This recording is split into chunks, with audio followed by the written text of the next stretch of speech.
इस तरीके का जाल ये पूरा बिछा हुआ है। यहाँ तमाम वायरें हैं और इन वायरों के बीच दो सेफ्टी उपकरण यहाँ पे लगे हुए हैं और इन उपकरणों की भी अगर मैं आपको डेट दिखाऊं तो ये भी एक्सपायर हो चुके हैं 10/4। मैं तो अनसेफ बिल्डिंग ही कहूँगा। फायर की दृष्टि से कतई सुरक्षित ये विकास भवन नहीं है, क्योंकि नमस्कार, मैं हूं सुनीत चौधरी और आप देख रहे हैं पहाड़ी सफरनामा। इस समय मैं रुद्रप्रयाग जनपद के विकास भवन में मौजूद हूं और मेरे ठीक सामने आप देख सकते हैं मुख्य विकास अधिकारी नरेश कुमार जी का ये दफ्तर है और इनके दफ्तर के ठीक बाहर एक फायर उपकरण लगा हुआ है। पिछले दिनों मैंने आपको डिस्ट्रिक्ट कलेक्ट्रेट का भी ये नज़ारा दिखाया था, मगर अब आज मैं आपको विकास भवन के नज़ारे दिखा रहा हूँ। ये देख सकते हैं आप 11/4/2022 और 10/4/2023। अब आप लगा सकते हैं कि कितने संवेदनशील है विकास भवन इस फायर सुरक्षा को लेके। और इससे भी बड़ा एक और नज़ारा मैं दिखा देता हूँ। जिस गेट से मुख्य विकास अधिकारी अंदर घुसते हैं, अंदर अपने दफ्तर में प्रवेश करते हैं, उसी गेट पे ये फायर अलार्म यहाँ पे आप देख रहे होंगे, ये भी टंगा हुआ है, मगर ये आप वायर सामने देख रहे होंगे, कोई इलेक्ट्रिसिटी कनेक्टिंग इस पे नहीं है। किस तरीके से ये काम करता होगा ये मैं नहीं बता सकता हूँ। और एक बायोमेट्रिक भी आप यहाँ पे देख रहे होंगे, जो कि कर्मचारियों की उपस्थिति को दर्शाता है। इस पे भी कोई इलेक्ट्रिसिटी नहीं जा रही है, सिर्फ टंगा हुआ है, शो पीस बना हुआ है। और ये स्थिति है ठीक मुख्य विकास अधिकारी कार्यालय के बाहर की, जहाँ पर कि जो अधिकारी हैं विकास भवन के, वो अपने कक्ष में, अपने दफ्तर में प्रवेश करते हैं। ये वहाँ की स्थितियाँ हैं। अब इससे थोड़ा और आगे आकर के मैं आपको दिखाऊंगा, ये जो बोर्ड आप देख रहे हैं, ये डिस्ट्रिक्ट मजिस्ट्रेट जिलाधिकारी का ये कक्ष है, जो शिविर कार्यालय हम कह सकते हैं कलेक्ट्रेट के अतिरिक्त विकास भवन में, वो ये है। और यहाँ पे भी कमोबेश यही स्थिति है। जिलाधिकारी कक्ष के ठीक बाहर का जो फायर उपकरण है, इस पे भी आप देख सकते हैं इसकी जो समय सीमा है वो चौथे महीने में जा चुकी है।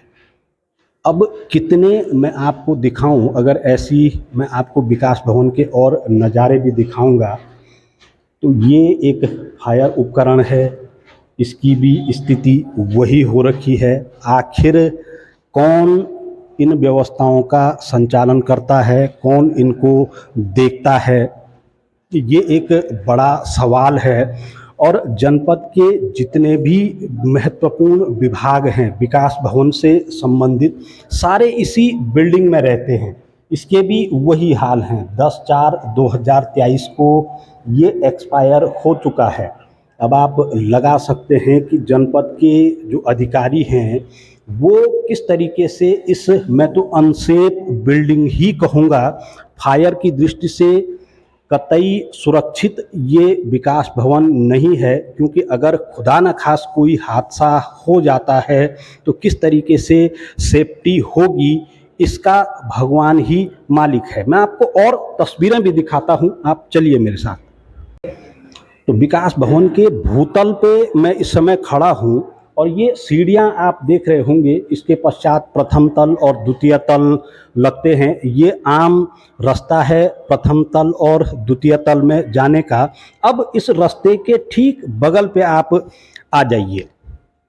जो इलेक्ट्रिक पैनल हैं किस तरीके से यहाँ पे हैं, किस तरीके का जाल ये पूरा बिछा हुआ है। यहाँ तमाम वायरें हैं और इन वायरों के बीच दो सेफ्टी उपकरण यहाँ पे लगे हुए हैं। और इन उपकरणों की भी अगर मैं आपको डेट दिखाऊं तो ये भी एक्सपायर हो चुके हैं 10/4/2023।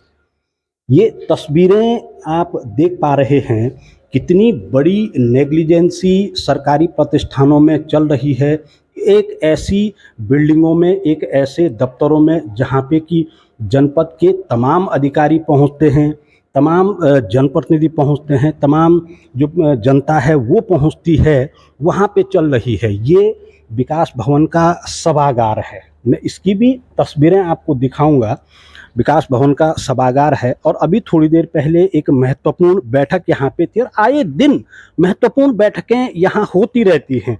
अब इन महत्वपूर्ण बैठकों में तमाम दिशा निर्देश दिए जाते हैं, चाहे वो आपदा प्रबंधन से जुड़े हों या फायर फाइटिंग से जुड़े हुए हों, मगर दिशा निर्देश तो दिए जाते हैं और इनको इग्नोर कर दिया जाता है। ये देख लीजिए, 2 उपकरण यहाँ पे भी हैं, इनकी भी स्थिति वही बनी हुई है। अब ऐसे में क्या कहा जा सकता है कि आखिर क्यों ये इतनी बड़ी नेग्लिजेंसी चल रही है? जब मीडिया कर्मी इस चीज़ को लेके सचेत करेंगे तब ही सरकारी विभागों पे कोई फर्क पड़ेगा, तब ही सरकारी मशीनरी हरकत में आएगी। अन्यथा 4-4, 5-5 महीने हो जाते हैं और जो ये उपकरण हैं उनको बदला तक नहीं जाता है। देख लीजिए आप, ये भी सभागार की तस्वीरें हैं। एक एंट्रेंस गेट पे और एक एग्जिट गेट पे, 2 गेट इसके हैं। एग्जिट गेट की भी यही स्थिति है, 10/4/2023। यही हाल पूरे विकास भवन की बिल्डिंग के बने हुए हैं। अब सवाल ये है कि आखिर इनकी उपयोगिता है क्या?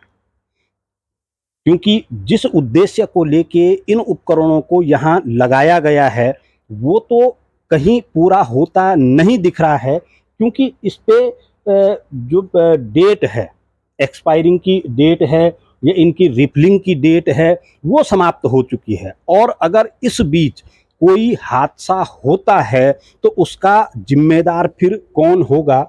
कौन वो रिस्पॉन्सिबल पर्सन होंगे जिनकी जवाबदेही इस पे तय की जाएगी? ये देख लीजिए आप, यहाँ भी वही हालत है।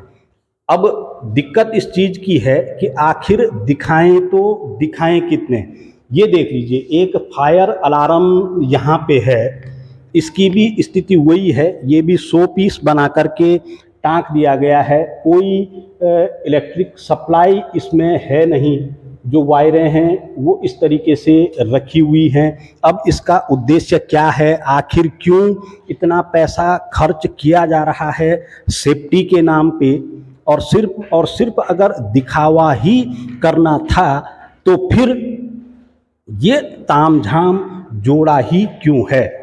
अब विकास भवन के दूसरे छोर पे मैं हूँ, जहाँ पे कि भूतल से प्रथम तल पे जाने का रास्ता है और उसी के बगल पे एक गैलरी है। आप देख पा रहे होंगे, यहाँ पे डेंजर 440 वोल्ट खतरा लिखा हुआ है। ये इलेक्ट्रिक पैनल यहाँ पे है और यहाँ को लेकर और ही कुछ ज़्यादा है। अब आप इसको देखेंगे, जो ये फायर उपकरण है ये 2016 में लगाया गया है। 2019 में इसकी ड्यू डेट थी रिफिलिंग को लेकर। अब 2019 से आज 2023 हो चुका है। अब आप लगा सकते हैं कि कितने संवेदनशील हैं जो विकास भवन के अधिकारी कर्मचारी हैं कि किस तरीके से विकास भवन को फायर की घटनाओं से सुरक्षित रखना है। ये देख लीजिए आप, एक ये भी है और यहाँ की भी स्थिति वही है। 2018 का ये है जबकि इसे रिफिलिंग की गई थी और नेक्स्ट डेट थी इसकी 20/6/2019। अब क्या कहा जा सकता है? मैंने पहले ही आपको बताया, मैं प्रथम तल पे इस समय जा रहा हूं और प्रथम तल जाने का जो रास्ता है, भूतल पे तो 5 महीने गुजर चुके हैं, रिफिलिंग नहीं हुई। प्रथम तल इससे और ज़्यादा एडवांस है। यहाँ पे 2019 के बाद कोई रिफिलिंग हुई ही नहीं है।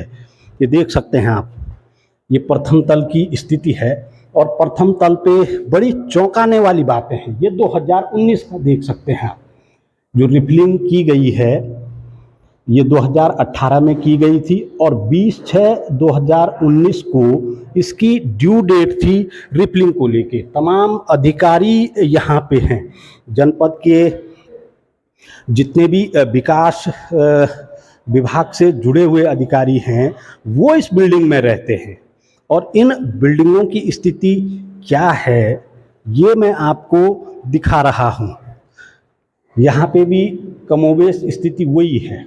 2019 के बाद किसी ने इन उपकरणों को देखा ही नहीं है। अब ऐसे में क्योंकि पूरी बिल्डिंग की यही स्थिति है, हर एक पैनल को मैं आपको दिखा नहीं सकता हूँ। आप इसी से अंदाज़ा लगा सकते हैं कि विकास भवन में फायर सुरक्षा के जो दावे हैं वो कितने सही हैं, कितने सटीक हैं, विकास भवन कितना संवेदनशील है फायर की घटनाओं को लेके, अग्नि की घटनाओं को लेके।